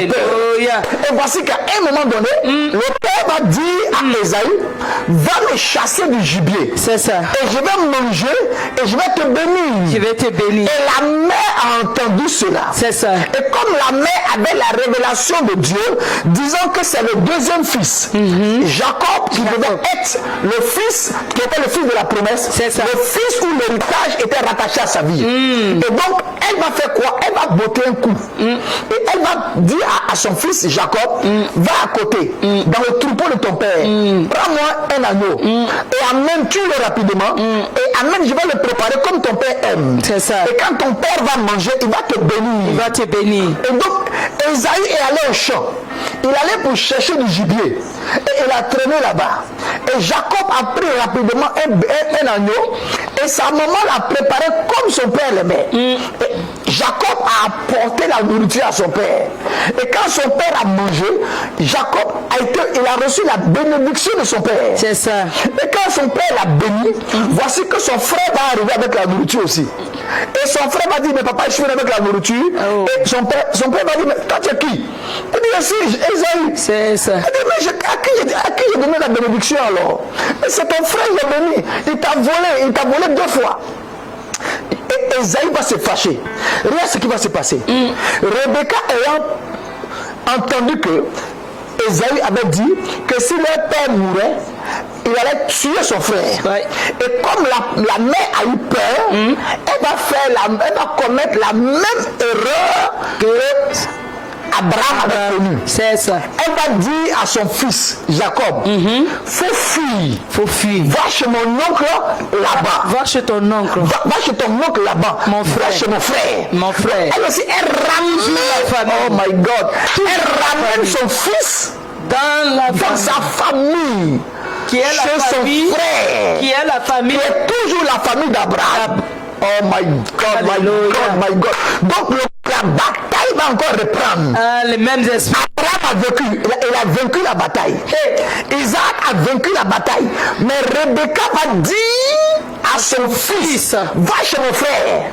Chez là-bas, qui est ton oncle. En un mot, elle ramène son fils Jacob en famille. Donc il va encore rentrer dans les batailles de la famille. Alors que la famille était idolâtre. C'est ça. Voilà pourquoi nous parlons de comment vaincre les batailles des idoles familiales. Donc Jacob retourne en famille. Et arrivé en famille, Jacob va remarquer une des filles de son oncle. De son oncle. Une de ses cousines. On appelle Rachel. Et Jacob va aimer Rachel. Oui. Et la belle Rachel. La belle Rachel. Aïe. Et la Bible dit que Laban avait 2 filles. Il y avait Léa. Et il y avait Rachel. Et que Léa était un peu chétive. Elle était l'aînée, mais elle était chétive. Mais Rachel était belle de figure. De taille, une belle jolie fille. Yes. Et donc, qu'est-ce que Laban va faire? Il va dire à Jacob, tu vas travailler pour moi pendant 7 ans. 7 ans. Pour le mariage de Rachel. Et donc, après 7 années de travaux champêtres, Laban va prendre la soeur aînée, Léa. Et il va donner Léa à qui? À Jacob. Parce que Jacob, dans la cérémonie de mariage, il a bu, il a pris beaucoup de vin, et il était un peu saoulé. Yes. Et donc il n'a pas fait attention. Il a passé toute la nuit avec l'aîné, qui était Léa. Pitié. Et le matin, il remarque que le père de Léa l'avait trompé. Son oncle l'avait trompé. Toujours la famille. Oh my God. Toujours la famille. Trompé. Et donc, il a couché, il a dormi avec Léa. Avec Léa. Et donc, il s'est levé furieux le matin. Il allait trouver son oncle. C'était déjà tard. C'était déjà trop tard. Oh, trop tard. Son oncle dit, bon, comme tu aimes Rachel, tu vas encore travailler 7 ans. Mais je te la donne déjà. Esclavage. Donc, il a pris Rachel. La servitude. Et regarde ce qui s'est passé. La Bible dit que Léa a commencé à enfanter. Quand Léa a fait un premier enfant, un deuxième enfant, un troisième enfant, et Rachel va remarquer que, mais ça c'est compliqué, je n'ai pas d'enfant. Donc la bataille que Abraham a connue à travers Saraï s'est répercutée avec Isaac et Rebecca. Et la même bataille va se retrouver dans la vie de Rachel et Jacob. Donc toutes les femmes qui sont aimées dans la famille sont stériles. Toutes les femmes qui sont aimées dans la famille sont stériles. Et donc Rachel va prendre sa servante. Elle va la donner à son mari. Comme puisque là-bas la loi disait que si jamais ta servante accouche sur mes pieds, ma servante accouche sur mes pieds, l'enfant est mon enfant. Donc elle a suivi. Elle a répété l'histoire de Saraï. De sa grand-mère. Sa grand-mère Saraï. Sa belle-mère. Sa belle-mère. Saraï. Tout est mélangé. Voilà. Et donc, Saraï avait pris sa servante, l'égyptienne Agar, qu'elle a donnée à son mari. Et donc voici que... Il a dévancé dans bénédiction. Voici que Rachel va... Rachel aussi, sa grande sœur va la dévancer dans sa bénédiction. Sa grande sœur l'a dépensé dans la bénédiction. Et elle donne sa servante. Sa servante. Et Jacob va avec la servante. Et puis elle enfante. Rachel. La servante de Rachel et elle enfante. Et donc, Léa aussi va remarquer que la servante de Rachel a enfanté. Donc elle aussi donne sa servante à son mari. À son mari. Et la rivalité a continué. Les hommes jusqu'à ce que pitié. Jacob va avoir son 10e enfant. Son 10e enfant qui est Joseph, qui va être le premier enfant de Rachel. Et là, la Bible dit quoi? Que Jacob a aussi prié. Oh my God, my God, my God, my God. Jacob a prié. Je veux que nous retrouvons ce passage rapidement. Oui. Et on y va. Dans Genèse chapitre 29. Genèse 29. Genèse 29. Verset 31, pardon. Genèse 29, verset 31. Oh, pitié. L'Éternel vit que Léa n'était pas aimée et il la rendit féconde, tandis que Rachel était stérile. Tu vois, Rachel était stérile. Donc Dieu voulait équilibrer là. Donc Dieu a donné celle qui n'était pas aimée, il lui a donné la fécondité. Les enfants. Et celle qui était aimée, la malédiction s'est reproduite dans sa vie. Dans sa vie. Automatiquement. Le combat s'est reproduit dans sa vie. Pitié. Oh my God, my God, my God, my God, my God, my God, my God. Et donc, regardons au chapitre 30 de la Genèse. Yes. Au chapitre 30 de la Genèse, Genèse chapitre 30, verset 25 à 26. Oh, Seigneur. Lorsque Rachel eut enfanté Joseph, Jacob dit à Laban, laisse-moi partir pour que je m'en aille chez moi dans mon pays. Verset 26, donne-moi mes femmes et mes enfants pour lesquels je t'ai servi et je m'en irai, car tu sais quel service j'ai fait pour toi. Tu vois? Et chérie, regarde ce qui s'est passé. Donc, Rachel accouche son premier enfant, Joseph, qui est Joseph. Et le père, Jacob, prend ses femmes et ses enfants et quitte. Mais regarde quelque chose qui va se passer dans la famille, à leur départ. Regarde chérie, regarde, Genèse chapitre 31, verset 19. On va remarquer quelque chose de très important. Je veux qu'on remarque cela. On va voir la bataille des idoles de famille. C'est que ça entraîne dans les familles. Genèse chapitre 31. Pitié. Verset 19. La bataille. Tandis que Laban était allé tondre ses brebis, Rachel fit quoi? Rachel déroba les téraphines de son père. De son père. Elle a volé les idoles de son père. Les idoles de son père. Tu vois? Regarde la suite. Verset 29. Verset 29 de Genèse 31. Verset 29. Verset 29. Quand Laban les a poursuivis, chérie, et il les a rattrapés, regarde ce qui va se passer. Il y a un acte que Rachel va poser. Mais regarde chérie, je vais te poser une question. Dans nos familles, est-ce qu'il n'y a pas souvent des enfants qui s'occupent des idoles? Oui, il y en a assez. Qui savent déposer des sacrifices sur les idoles? Bien sûr, qui sont choisis pour les faire. Hein. Qui sont choisis pour les faire? Dans la famille. Dans la famille? Oui. Et je me pose la question, est-ce que Rachel n'était pas celle-là dans la maison de son père Laban qui allait déposer des sacrifices sur les idoles? C'est la question que je me suis posée. En tout cas. Comment tu as un mari qui a un Dieu puissant, qui a un Dieu vivant, qui craint Dieu et qui a démontré la puissance de son Dieu. Et maintenant que tu veux partir avec ton mari, tu t'en vas prendre les idoles de ton père. Tu t'en vas voler les idoles de ton père et tu vas avec. Tu vas avec. Je voudrais poser une question à une femme qui nous regarde. Est-ce que quand tu as quitté la maison de ton père, tu n'es pas parti avec une idole? Est-ce que tu n'es pas parti avec quelque chose de la maison de ton père? Est-ce que tu n'es pas parti avec quelque chose de la maison de ton père dans ton foyer? Avec quoi est-ce que tu es parti dans le foyer?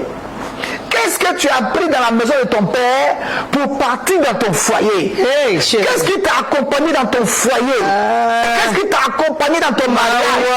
Est-ce que ce que tu as pris dans la maison de ton père n'est pas la source de tes batailles? N'est pas l'origine de tes batailles? Jésus. Aïe! Chérie, oh my God, my God, my God. L'homme quittera son père et sa mère et s'attachera à sa femme. Et les deux deviendront une seule chair. Rachel a volé les idoles de son père. Et elle a pris pour partir avec son mari qui était, je peux dire, serviteur de Dieu. Oui, serviteur de Dieu. Serviteur de Dieu. Parce que Jacob est parti chez son oncle, le frère à sa mère, pour aller révéler le Dieu de son grand-père, c'est-à-dire Abraham. Que Dieu s'est révélé, le grand Dieu d'Israël s'est révélé à Abraham. Et ça fait que tous ceux qui sont nés après, ils ont appris à connaître ce Dieu-là. Et quand Rachel et Jacob est retourné chez son oncle, et il a marié les deux enfants de son oncle. Oh pitié. Pitié. Non seulement ce sont ses cousines, et son oncle, de la même manière que son grand frère est venu pour dire donne-moi à manger. La nourriture c'est quoi? Et il dit à son grand frère si je te donne à manger, tu me donnes quoi? Le grand frère dit quoi? Je vais prendre le droit d'aînesse. Il dit je vais te vendre mon droit d'aînesse. Voilà. En un mot, si je vais échanger la nourriture avec ton droit d'aînesse. Donne-moi ton droit d'aînesse et tu prends la nourriture. C'est ça. À travers de la nourriture, le grand frère lui a donné le droit d'aînesse. Et le petit frère est devenu grand frère. Et comme le petit frère est devenu grand frère, ça ne s'est pas arrêté là. Lorsque son père a demandé à son grand frère d'aller chasser un gibier au champ pour venir préparer pour lui donner à manger, la mère que Dieu lui avait parlé dans le secret, les mamans elles ont des secrets. Les mamans connaissent des secrets. Il y a des secrets entre les mamans et Dieu. Ou les mamans, entre les mamans et les enfants. La mère dit au fils, va chez ton oncle pour qu'en un mot qu'il n'y a pas de palabre entre toi et ton grand frère. Et il s'en va. Et puisque son grand frère était fâché contre lui, il a volé droit d'aînesse et encore la bénédiction qui devait lui revenir lui a été donnée. Et il est parti, il a pris la femme qu'il aimait. Ce n'est pas cette femme-là que son oncle qui adore les idoles là a donné. Son oncle a donné des femmes. Alléluia. Alléluia. Amen. Alléluia. Amen. Est-ce que quelqu'un m'écoute ce soir? Son oncle lui a donné celle que il n'a pas désiré de la marier. Son oncle a trompé aussi. Son oncle a trompé, le oncle de Jacob a trompé Jacob en lui donnant sa première fille. Et après encore, demander 7 ans pour travailler pour avoir la deuxième, 14 ans. Et il se trouve que, puisque la grande sœur avait déjà marié celui qu'elle aimait, elle ne devait plus accepter de se marier, d'avoir le même mari que sa grande sœur. Mais elle est partie parce qu'elle aimait Jacob l'aimait, ils ont forcé, ils se sont mariés. Des enfants de même père et de même mère qui marient le même garçon. Ça aussi, c'est l'inceste. C'est le péché. Et le péché d'un péché, et le péché a fait que Jacob, lorsque la liberté, il a demandé sa liberté, qu'il partait, celle qu'il aimait, elle a fait quoi? Elle a volé les idoles. Elle a pris les idoles de son père pour partir. Elle a pris la malédiction de la maison de son père pour partir. Oh my God. Elle a pris les idoles que le père d'Abraham a dit, quitte. Va où Dieu a dit quitte. Va, je vais te montrer un endroit où tu connais connais pas. Est-ce que ça ne t'arrive pas? Mon frère, ma soeur, où Dieu te montre un chemin, où Dieu te parle, où Dieu te demande d'aller dans un coin, dans un endroit, pour aller voir un homme de Dieu. Va voir Pasteur Eli. Ouattara, tu dis, je ne vais pas. Moi aussi, Dieu me parle. Moi aussi, je paye. Est-ce que ça ne t'arrive pas? Alors, Jacob a pris ces deux femmes, sans savoir que celles qui l'aimaient, très souvent, les gens que nous l'aimons, ce sont ces personnes qui nous créent des situations. C'est ça. Ce sont ces personnes-là qui nous fatiguent. Ce sont ces personnes-là qui font que on a des problèmes. Rachel a volé les idoles. Rachel a volé les démons. En volant les idoles, les démons les ont suivis. Les démons les ont suivis. Tout ce qui s'est passé sur le chemin, tout ce qui s'est passé après, c'est à cause de Rachel, à cause des idoles, les idoles qu'elle a volées de la maison de son père. Elle a pris l'héritage qui n'est pas bon. Elle a volé un héritage qui n'est pas de Dieu. Qui n'est pas du Dieu de son mari.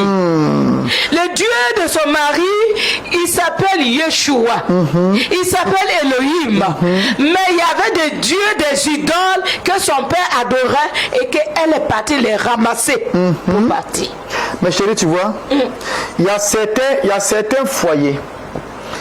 Après le mariage, il y a des parents qui disent, bon, écoute, c'est vrai, tu t'en vas dans ton foyer. Moi, voilà ce que moi j'ai gardé à mon foyer comme héritage. Tiens, va avec. Va avec. Et donc, tu vois, donc cette habitude-là, on trouve ça même ici en Afrique. Ça s'est fait. Dans beaucoup de familles. Partout. Soit le père donne quelque chose à la fille, dit, ah, ça là, garde ça précieusement. C'est ce qui a gardé mon foyer. C'est ça. La mère dit, ah, ma fille, pardon, tiens ça là, garde ça précieusement. C'est ça qui a gardé mon foyer. C'est ça. Et elle va avec. Donc, il y a une question que je voudrais poser à une femme. Il y a une question que je voudrais poser à un frère. Papa, avec quoi est-ce que tu as quitté la maison de ton père pour rentrer dans ton foyer? Maman, avec quoi est-ce que tu as quitté la maison de ton père, la maison de ta mère, pour rentrer dans ton mariage?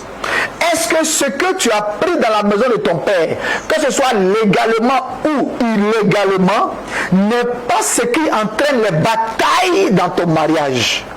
Et je dirais, chérie, ici, c'est vrai, au temps de Jacob et ses épouses, celle qui l'aimait plus, c'est des idoles, elle a pris pour partir. Ces idoles-là représentent les caractères de son père. Ce sont ces idoles qui faisaient que son père était un homme bizarre. Un homme qui avait un caractère bizarre. Un homme qui n'aimait pas Dieu. Alléluia. Amen. Mais il se trouve aujourd'hui que quand nous partons dans nos foyers, on dit l'homme quittera son père et sa mère, s'attachera à sa femme. Qu'est-ce que tu as pris, comme tu le disais tout à l'heure? Quel est le caractère que tu as pris de ton père? Quel est le caractère que tu as reçu de ton père? Quelles sont les attitudes que tu as pris de la maison de ton père? Quel est le bagage spirituel que tu as pris de la maison de ton père et qui te cause des problèmes aujourd'hui dans ton foyer? Quelle est la malédiction que tu as pris de la maison de ton père? Quel est le totem que tu ne devais pas prendre pour aller dans la maison de ton mari? Puisqu'il se trouve que toi, peut-être ton mari, comme l'exemple de Rachel, son mari était un serviteur du Dieu vivant. Son mari n'aimait pas les idoles. Malgré toutes les années qu'il a passées là-bas, il ne s'est jamais prosterné devant ces idoles-là. Il a toujours prié son Dieu. Il avait toujours mis sa confiance en ce Dieu, ce grand Dieu d'Israël. C'est pour ça qu'il a gagné la victoire. Mais Rachel ne connaissait pas ce Dieu. Rachel était née dans les idoles. Rachel était née pendant que son père adorait ses idoles. Son père était un idolâtrie. Un idolâtre. Un idolâtre. C'est ce que son père faisait. Et elle était née dans ça. Donc elle ne connaissait pas un autre Dieu. Elle ne connaissait pas autre chose que ces idoles. C'est pour ça qu'elle a volé ce Dieu-là. Elle est partie avec ça dans son foyer. Mais dans son foyer, ça lui a causé des problèmes. Il y a la suite dans la parole de Dieu. Oui, chérie. Non, je pense que ce point-là, il est très important. Oui. Parce que je reviens encore sur la lecture. Genèse chapitre 31, verset 19. Je voudrais qu'on relise encore. C'est important. Parce que avec quoi est-ce qu'on a quitté la maison de notre père? Avec quoi tu as quitté la maison de ta mère? C'est ça. Avec quoi tu as quitté ta famille? Avec quoi tu as quitté tes parents pour aller dans ton foyer? Qu'est-ce qui t'a suivi de la maison de ton père dans ton foyer?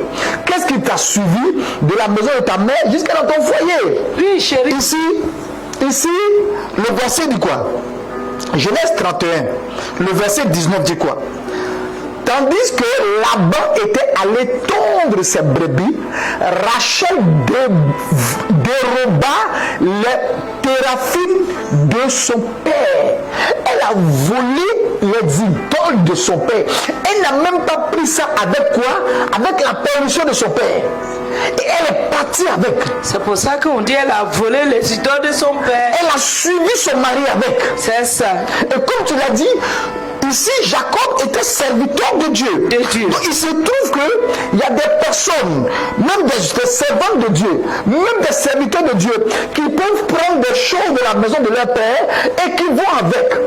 Est-ce que c'est pas ce qui entraîne des batailles dans ton foyer? Mais bien sûr, parce Oh my que God, my God, my God, my je dirais God. qu'il y a des femmes, elles sont nées, elles ont trouvé leurs parents, soit papa, soit maman. Elle va, c'est tout ce qu'elle savait faire pour maintenir son foyer, c'est d'aller derrière les marabouts, derrière les fétiches, pour aller consulter, pour aller faire des sacrifices.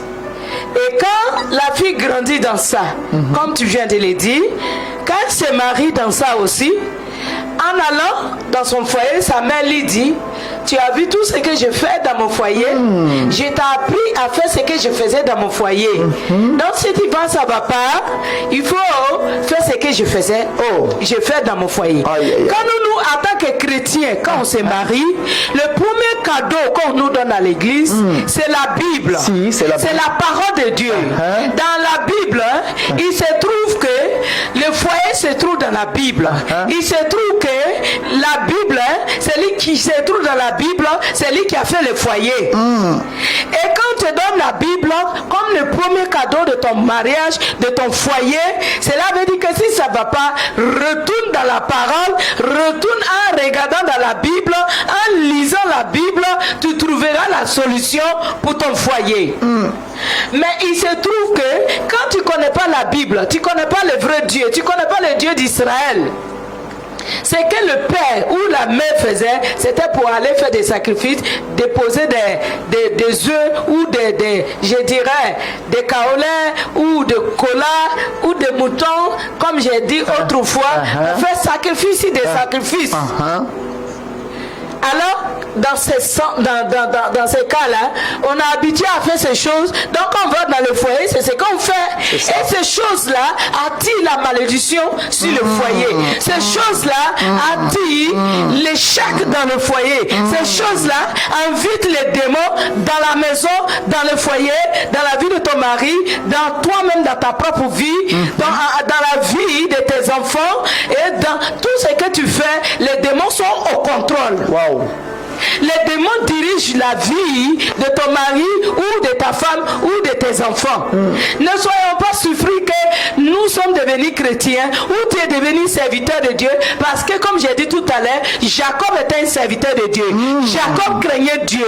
Jacob avec l'amour de Dieu. Et toute la Bible nous disait, Jacob était comme Joseph. Tout ce que la main de Jacob touchait, ça ressuscitait dans sa main. Pourquoi? Parce qu'il avait la crainte de Dieu. Et c'est pour ça que Laban, son oncle, avait peur de lui. C'est pour ça, quand Jacob se lève, Laban fuit devant son oncle, son neveu. Pourquoi? Parce qu'il connaît son neveu, il connaît le Dieu de son neveu.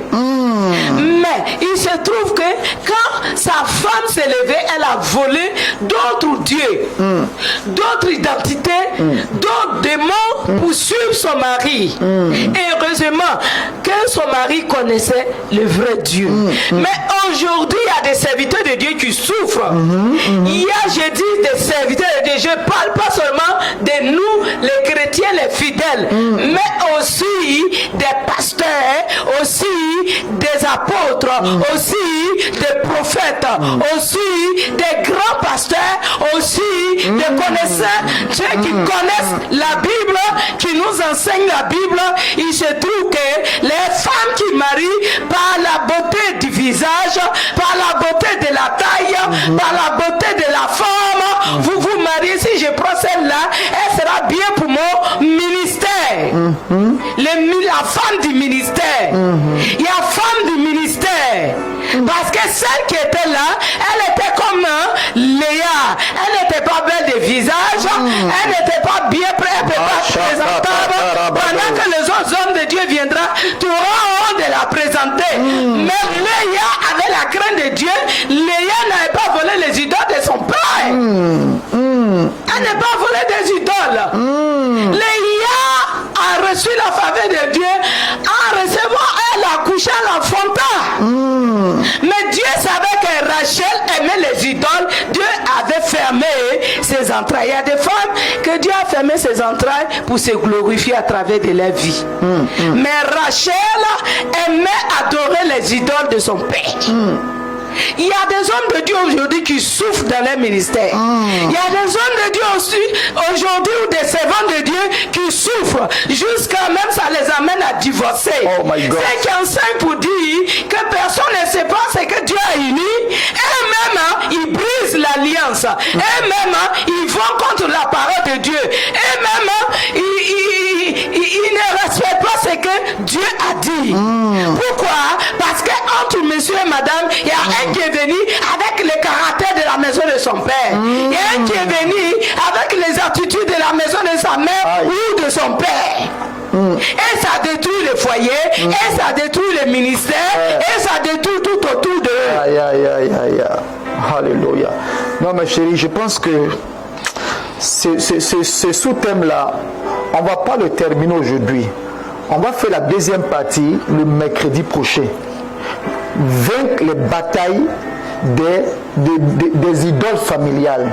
Parce que regarde, si Rachel a pu dérober les téraphines de son père pour partir avec, en même les idoles de son père pour partir avec, ça veut dire que durant tout le temps qu'elle était dans son foyer, de son père là, tu vas fouiller que les idoles étaient sur son lit. Bien sûr, elle les adorait. Elle les adorait.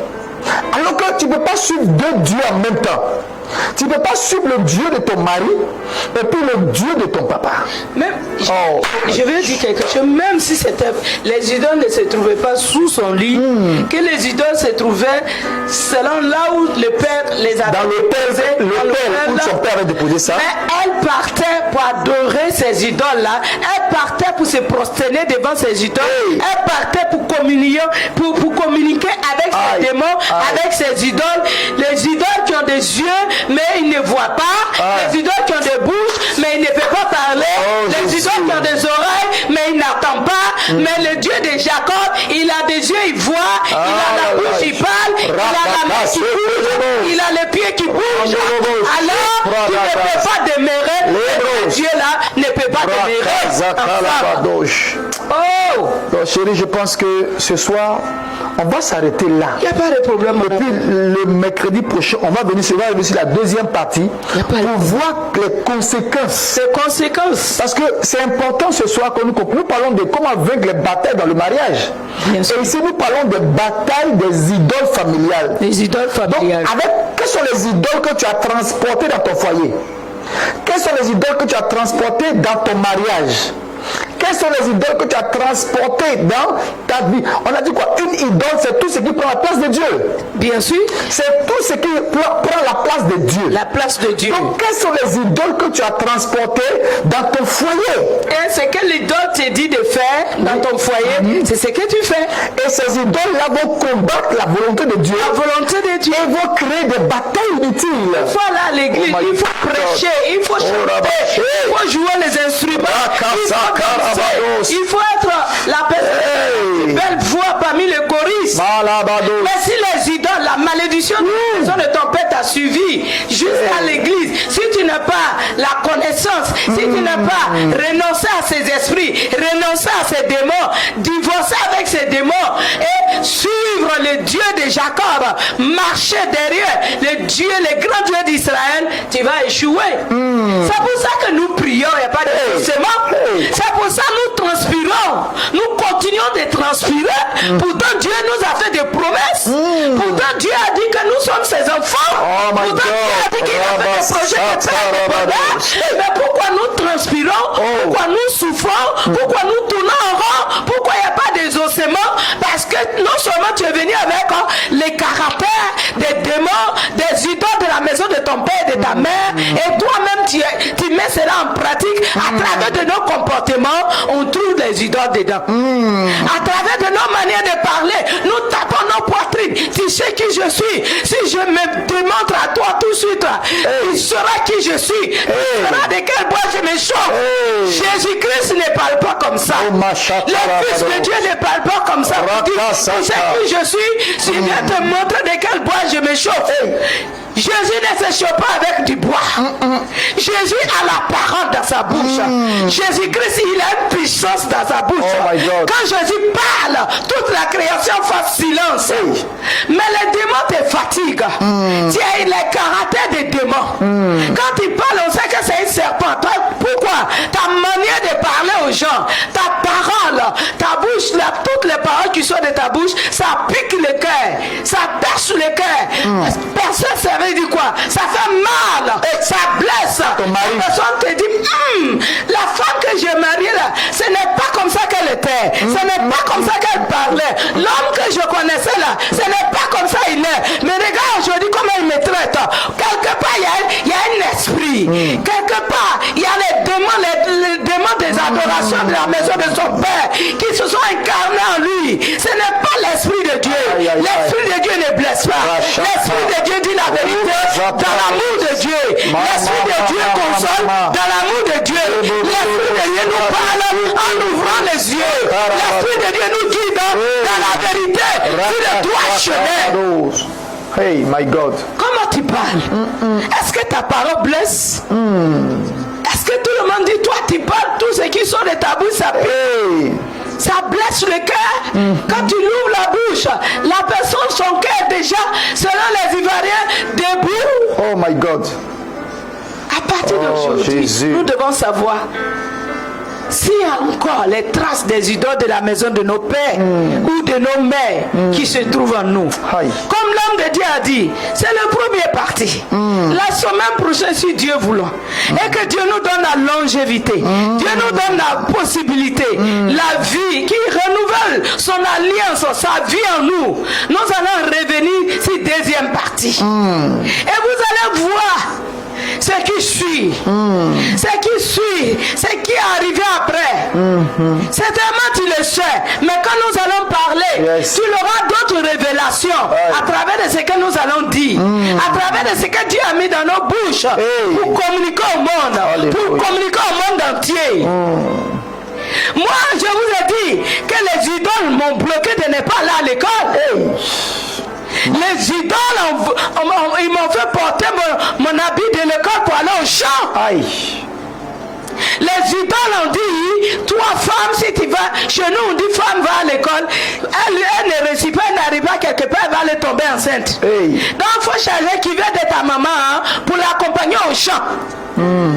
J'ai porté mon habit de l'école pour aller au champ. Les idoles m'ont interdit pour dire, toi tu n'as pas droit, comme tu as dit la dernière fois, l'homme de Dieu, que quand les blancs sont venus, il y a certaines familles, certains villages qui ont fait des pratiques, qui ont aveuglé les villages aux yeux des blancs. Donc ça fait que ces enfants qui se trouvent dans ces villages jusqu'aujourd'hui, quand tu vas aller en Europe, le chemin d'Europe est bloqué, le chemin d'Europe est fermé. Quand tu vas demander visa, tu demandes visa, on ne te donne pas. Pourquoi? Parce que vos grands-pères ont dit, vous ne devez pas aller travailler avec les blancs. Totem. Mais si tu dis tu vas aller là-bas, c'est chez les blancs. Si tu dis tu vas aller à l'école pour avoir diplôme, c'est pour les blancs. Alléluia. Amen. Hein. Alléluia. Amen, amen, amen, amen, Donc, amen. aujourd'hui, comme l'homme de Dieu a dit, Alléluia.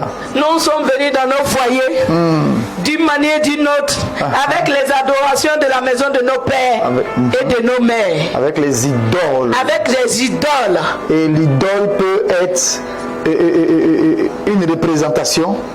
Et l'idole peut être un caractère. Un caractère. L'idole peut être un caractère, un mauvais caractère, un mauvais comportement que tu as transporté depuis la maison de ton père, depuis la maison de ta mère jusqu'à dans ton foyer. Et ce sont ces idoles-là qui te créent toutes ces batailles, dans ton foyer. On dit elle aime pas la beau. Il aime pas la beau. Quand il frappe sa femme, quand le sang ne sort pas, et ainsi de suite. Quand il t'insulte ici, tu as envie de te laver, va te laver 10 fois. Ça ne peut pas te quitter sur ton corps parce que sa bouche fait mal. Il y a quoi dans ta bouche? Oh my God. Vous allez comprendre mercredi prochain. Chérie, on va prier ce soir. Alléluia. On va conduire un couple dans la prière. Alléluia. On va conduire une maman dans la prière. Alléluia. On va conduire un papa dans la prière. La question que nous voulons te poser ce soir. Oh Jésus, pitié. Qu'est-ce que tu as transporté Jésus, pitié. de la maison de ton père, et ton père dans ton foyer? Dans ton foyer. Quelle est l'idole qui t'a accompagné dans ton mariage? Dans ton mariage. Quelle est l'idole qui t'a accompagné dans ton foyer? C'est cette idole-là qui te crée toutes ces batailles. L'idole est tout ce qui prend la place de Dieu. Tout ce qui prend la place de Dieu. Tout ce qui représente Dieu dans ta vie. Oh Jésus. Ce soir, on va prier. Alléluia. Suis-moi dans la prière. Père céleste. Père céleste. Ce soir, j'ai écouté, Seigneur, ta parole. J'ai écouté, Seigneur, ta parole. À travers tes serviteurs. À travers tes serviteurs. Et tu as parlé à mon âme. Et tu as parlé à mon âme. Et tu as mis le doigt. Et tu as mis le doigt sur la source. Sur la source. Des batailles. Et batailles. Dans mon foyer. Dans mon foyer. Dans ma vie. Dans ma vie. Dans ma maison. Dans ma maison. Tu as mis le doigt. Tu as mis le doigt sur les batailles. Sur les batailles. Des idoles familiales. Des idoles familiales. Et ce soir. Je me remets en cause. Je me remets en cause. Et je fais un examen. Et je fais un examen. De ma vie. De ma vie. Alors que tu as dit. Alors que tu as dit. Que tu as un plan pour chaque famille. Que tu as un plan pour chaque famille. Quand je regarde ma vie. Quand je regarde ma vie. Je vois l'histoire de ma mère. Je vois l'histoire de ma mère. Je vois l'histoire de mon père. Je vois l'histoire de mon père. Je vois que ce sont les mêmes batailles. Je vois que ce sont les mêmes batailles. Qui sont répétées. Oh Père. Oh Père. Mon Dieu, mon roi. Dieu, mon roi. Dans le nom de Jésus. Dans le nom de Jésus. Je viens te demander pardon. Je viens te demander pardon. Pour ma propre vie. Pour ma propre vie. Pour mon foyer. Mon foyer. Pour mon caractère. Ces idoles. Ces idoles. J'ai transporté. Depuis la maison de mon père. Depuis la maison de mon père. Depuis la maison de ma mère. Depuis la maison de ma mère. Jusqu'à dans mon foyer. Jusqu'à dans mon foyer. Jusqu'à dans ma maison. Jusqu'à dans ma maison. La colère. La colère. La médisance. La médisance. Le manque de pardon. Le manque de pardon. La haine. La haine. La rancune. La rancune. Les bavardages inutiles. Les bavardages inutiles. Oh Père. Oh Père. Je te demande pardon ce soir. Je te demande pardon ce soir. Aie pitié de moi. Aie pitié de moi. Ces batailles sont en moi. Sont en moi. Ces batailles me fatiguent. Ces esprits sont en moi. Ces esprits me fatiguent. Ces esprits tourmentent mon foyer. Et ces esprits m'empêchent d'être une femme véritable dans mon foyer. D'être un homme véritable dans mon foyer. Oh Seigneur Jésus-Christ. Ce soir, je te demande pardon. Je viens renoncer à toutes ces idoles que j'ai transportées dans mon mariage, dans mon foyer, dans ma maison. Je renonce à ces caractères. Je renonce à ces attitudes. Je renonce à ces mauvais comportements que j'ai transportés depuis ma famille jusque dans mon foyer. Trouve mon foyer aujourd'hui. Trouve ma maison aujourd'hui. Seigneur Jésus-Christ, je t'en supplie. Délivre-moi. Délivre mon foyer. Délivre ma maison. Car je suis suis car fatigué je suis fatigué de ces batailles. de ces batailles. Oh mon Dieu. Oh Yahweh, Oh mon Dieu. oh Yahweh, Prie chérie. oh Yahweh, oh Yahweh. Je crie à toi, Seigneur, pour toutes nos femmes, pour tous nos mamans. Je crie à toi, pour tous nos papas. Je crie à toi, dans l'ignorance, Seigneur. Nous sommes venus dans nos foyers, nous sommes mariés avec les idoles, avec les caractères, avec les attitudes, venant de la maison de nos frères, venant de la maison de nos frères. Nous sommes venus, Seigneur, oui, avec des caractères féminins pour dominer nos foyers, dominer nos maris. Oh Jésus, nous crions à toi, nous crions à toi, que la femme prend sa place, que la femme devienne femme dans son foyer, que l'homme devienne l'homme, les maris, l'époux dans son foyer. Oh Seigneur, délivre-nous de toute identité, Oh mon Dieu. du monde des ténèbres, de toute identité, du monde des sacrifices, du monde des ténèbres, tout sacrifice qui a été fait à nos noms, au nom de nos foyers, au nom de nos maris, au nom des femmes, au nom de nos enfants, au nom de nos foyers. Seigneur, ce soir, nous nous tenons dans le sang de Jésus, le sang de la guerre de Dieu. Nous disons non, nous disons non, non à ces idoles, non à ces caractères, non à ces fétiches, non à ces marabouts, non à ces maraboutages, non à ces sacrifices, non à ces mensonges, non à ces caractères d'hommes, non à ces caractères de femmes, non à ces caractères non à ces commandements, non à ces caractères de chefs coutumiers. Seigneur, nous crions à toi que ces caractères quittent, nous quittent, nous quittent, que ces caractères soient brisés, soient détruits, soient anéantis au nom de Jésus. Tout ce qui est venu de la maison de nos pères, nous balayons cela de nos caractères, de nos foyers, de nos maisons, de la vie de nos enfants, de la vie de nos maris, de la vie de toutes les femmes qui nous suivent en ce moment. Pour que même après, Seigneur, libère-nous, délivre-nous, délivre-nous, donne-nous ta crainte, mets la crainte dans nos cœurs, la crainte qui vient de toi, dans le nom de Jésus. Merci Seigneur. Père, nous te bénissons pour tous les foyers, pour toutes les familles que nous suivons maintenant, que nous suivrons après.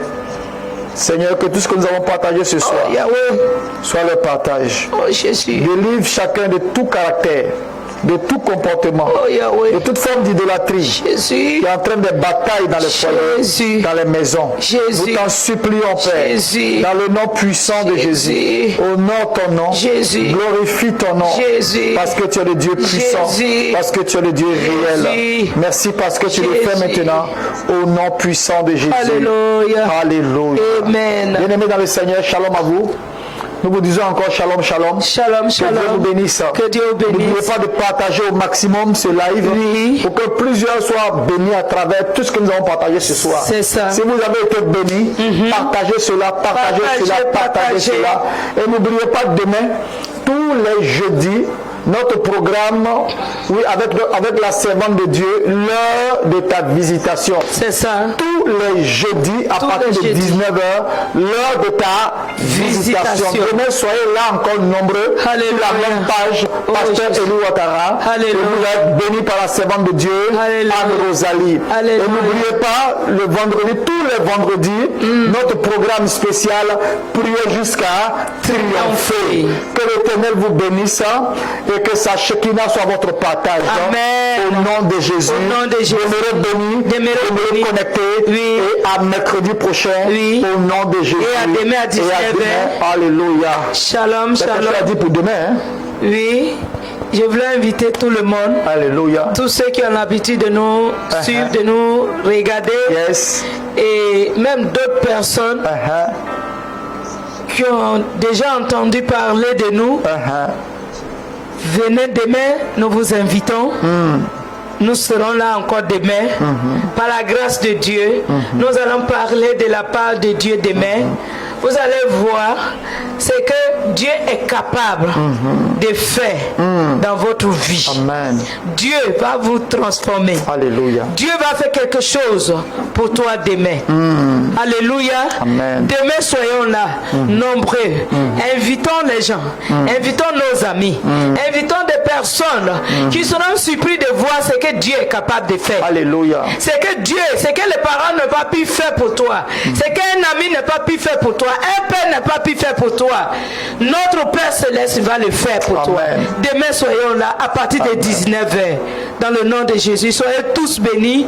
Et shalom, shalom. Nous vous aimons.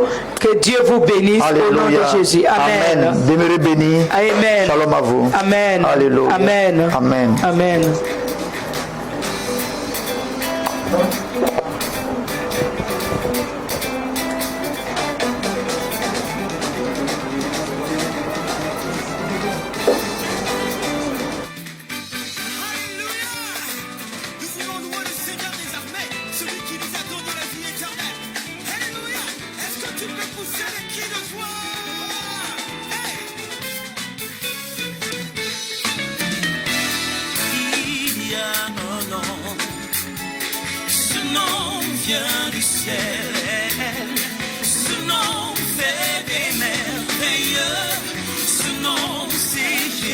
Chante avec moi ce chant bien-aimé. Ce nom vient du ciel. Et ce nom fait des merveilles dans ta vie. Si tu le crois. Et ce nom c'est Jésus. Hey. En ce nom, les aveugles voient. En ce nom, les lépreux sont purs. En ce nom, les boîtes marchent. Chante avec moi en ce nom, alléluia. En ce nom, les aveugles voient. En ce nom, les lépreux sont purs. Les lépreux sont purs. En ce nom, les boîtes marchent. Ce nom c'est Jésus. Dieu va faire encore. Dieu va faire encore. Alléluia.